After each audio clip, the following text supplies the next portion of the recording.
Hola a todos, bienvenidos. En este vídeo vamos a explicar algunos de los conceptos básicos de la ingeniería de requisitos. Para comenzar, vamos a ver algunas definiciones necesarias para entender la ingeniería de requisitos. El primer concepto que vamos a detallar es el concepto de requisitos. ¿Cómo podemos definir un requisito? Bien, un requisito lo podemos definir como una condición o capacidad que debe de ser cumplida o poseída por un sistema o componente de un sistema para satisfacer un contrato, un estándar, una especificación u otros documentos impuestos de forma formal. También lo podemos definir como una representación documentada de una condición o capacidad relativa a los puntos anteriores. Estas definiciones están extraídas del glosario de términos de IECUBO. Otra definición obtenida del libro de Ingeniería del Software de Somerville es que los requisitos son una especificación de qué se debería implementar, es decir, son descripciones de cómo se debe comportar el sistema o cómo se debe de comportar un atributo o propiedad del sistema. Además, un requisito también puede ser una restricción en el proceso de desarrollo de un sistema. Una vez visto que es un requisito, vamos a definir qué entendemos por ingeniería de requisitos y en qué consiste una especificación de requisitos del software. Bien, por un lado tenemos que la ingeniería de requisitos se puede definir como el proceso que comprende las actividades de desarrollo de software y la ingeniería del software. Todo esto que está relacionado con la gestión y definición de los requisitos para sistemas nuevos o actuales. Por su parte, una especificación de requisitos de software, que sus siglas en inglés son SRS y en español ERS, se define como un documento formal que recoge los requisitos de un sistema. Una vez que hemos visto algunos de los conceptos más básicos, vamos a definir cuáles son las características que deben de cumplir todos los requisitos que se especifiquen a la hora de crear un sistema.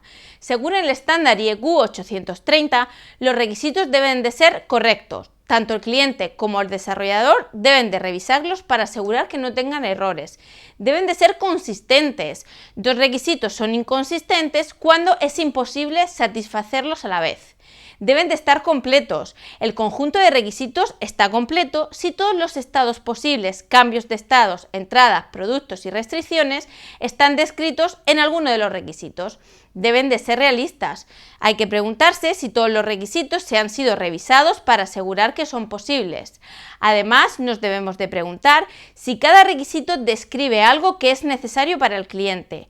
Los requisitos necesitan ser revisados para conservar solo aquellos que incidan directamente en la resolución del problema del cliente. También deben de ser verificables. Se deben de poder preparar pruebas que demuestren que se han cumplido los requisitos. Por último, los requisitos deben de ser rastreables. Se debe de poder rastrear cada función del sistema hasta que nos lleve al conjunto de requisitos que la establece. Una vez vistas las características de los requisitos, pasamos a detallar algunas de las clasificaciones más habituales que tenemos en los requisitos.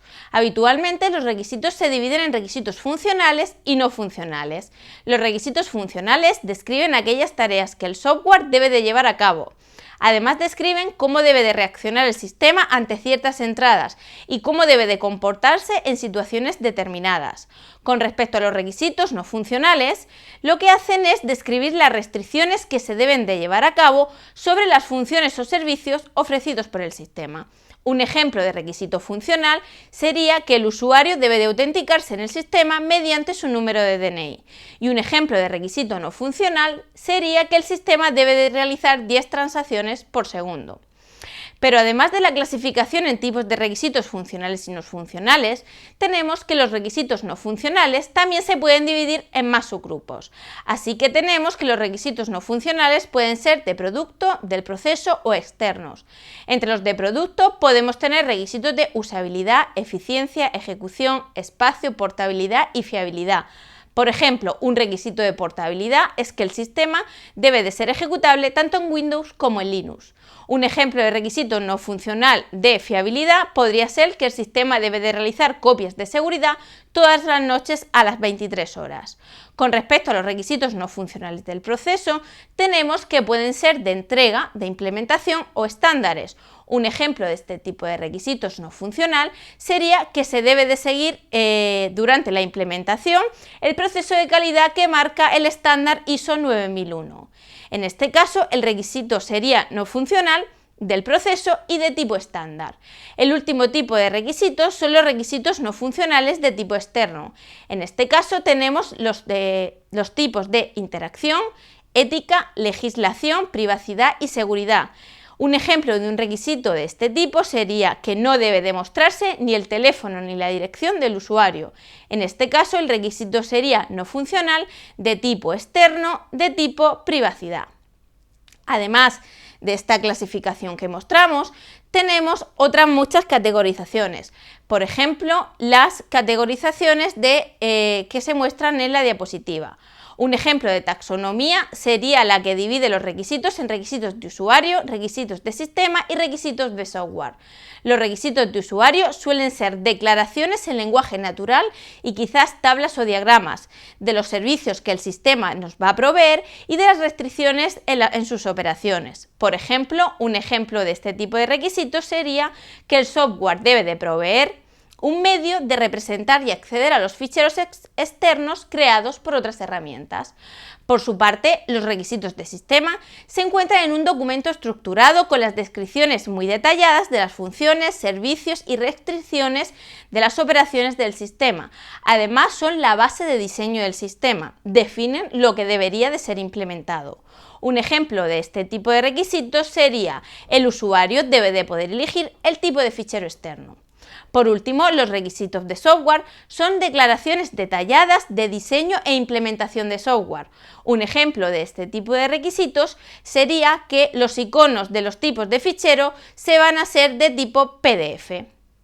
Con esta última categorización damos por terminado este vídeo.